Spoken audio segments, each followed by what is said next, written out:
Episode 4, Red Tide. Caleb slowly opened his eyes. In a moment, he realized he was no longer in danger. The broken power suit beside him told him some of the story. He heard snoring coming from his left side. Turning over with a wince of pain, he saw Uncle Warren asleep beside him in what looked like to be a set of hospital beds. Although he was injured, he felt much more at ease knowing Uncle Warren had made it out alive. Regaining his bearings, Caleb realized he was back at the temporary camp. He relaxed a bit. As if he was still in the camp, it meant that he could continue to explore and possibly complete the mission. Retracing their steps in his head, Caleb knew that they had completed less than half of an A2 mission. They would only receive the corresponding reward if they completed the area that had been assigned in 4 days. There was only Warren and himself in the tent. "Where is Crystal?" Caleb thought. It was very strange that she was not with them. Could it be that she had already recovered from her injuries? Caleb turned the covers back and sat up. He saw that he was attached to an IV in the back of his left hand. He skillfully removed the needle and walked out of the tent. The sky was still dark. The smell of smoke and rubbing alcohol from the medical area formed a very strange combination.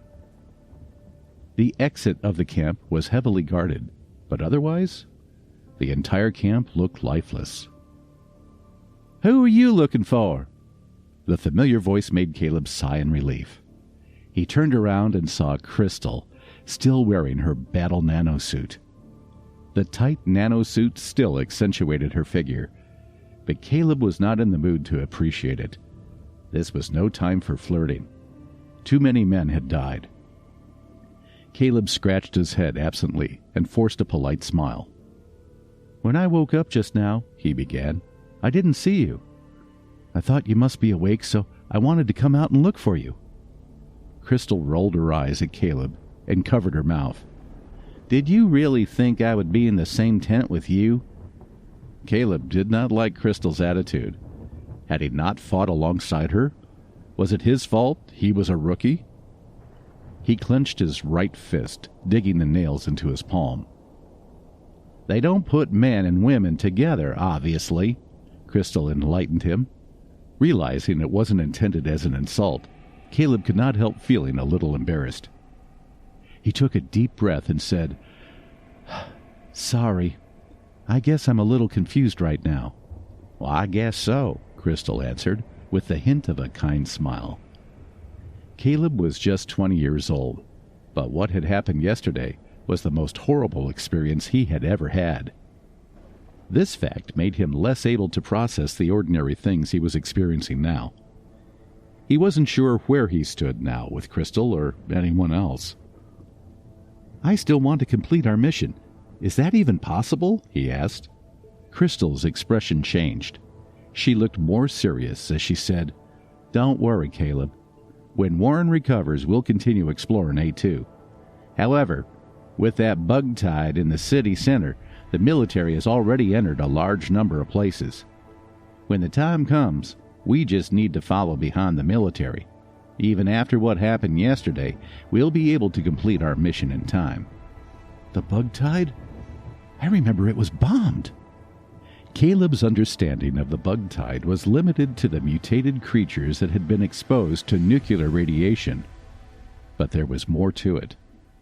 Crystal explained carefully. "There is a time when the bug horde appears, just like how animals migrated normally before there was a nuclear war. Why do you think they migrated?" "I don't know," Caleb said.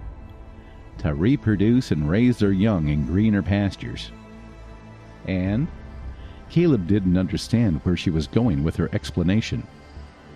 "After the nuclear blast, the mutated creatures still flock to a place at fixed intervals, according to their biological clocks.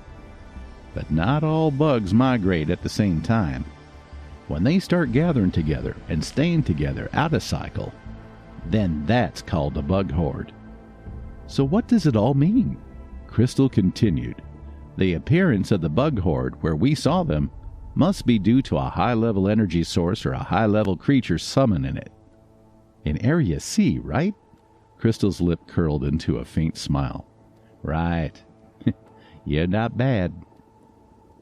There was that sentence again, the same phrase Warren had used at the dinner. Caleb looked a little annoyed, but Crystal just gave him a wave as she went about her business. Later that morning, Warren came. Sitting up in his bed, he asked Caleb to find Crystal and bring her to him. When they returned, Warren was finishing off a ready-to-eat meal pack. After listening to Crystal's report, he nodded and said, "We should avoid Area C. We just need to continue to explore A2 to avoid trouble." They all agreed they still had a mission to complete. Their priority was still A2. Caleb changed into his power suit. Although it was slightly damaged, it was still serviceable.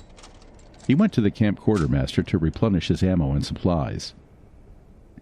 When Caleb pulled out his phone to pay, the quartermaster explained they only accepted payments for supplies after the teams completed their missions. Caleb was pleasantly surprised and was able to get extra things he would not have been able to afford otherwise. When the team met back at the gate, this time Crystal was in the driver's seat of a new all-terrain vehicle. As they pulled out of camp, the sky started to drizzle. The weather became gloomy and gradually became dark. Caleb and Warren watched the camp disappear into the mist behind them. Caleb took out his phone and looked at the time. It seemed too dark to be early in the afternoon. "Why is it so dark?" he asked.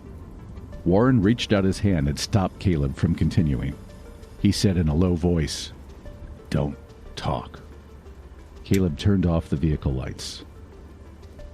"Pull up the Red Tide file on your ECOM. We gotta be careful here," Warren whispered. Caleb toggled some options in his helmet HUD and brought up the file on Red Tide in his visor to read. The Red Tide was an unpredictable seasonal event where the combination of radioactive elements, weather, and environmental conditions could occasionally cause a bug tide. This kind of bug tide was different from ordinary bug tides. Ordinary bug tides were of the same species, and the Red Tide was a lot of different mutated creatures. In a Red Tide, these different creatures gathered together and waited for their prey.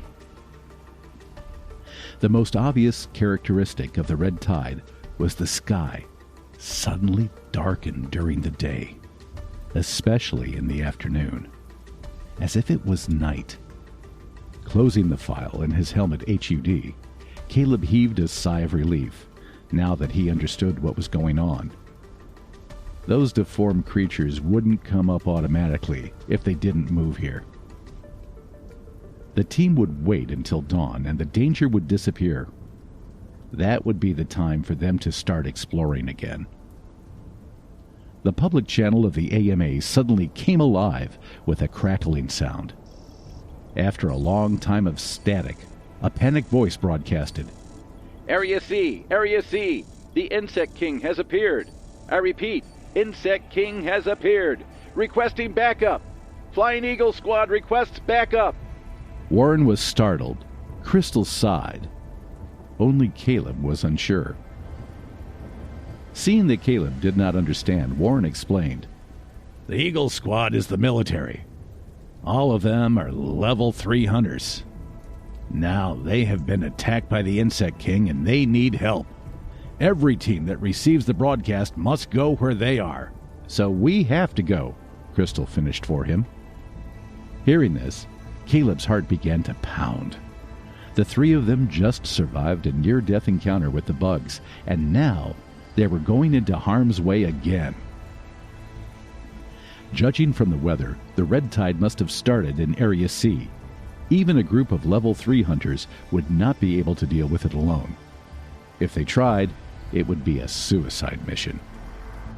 Crystal turned the armored vehicle and switched on the headlights, making her way toward Area C. Will we be the only ones who come to help? Caleb asked.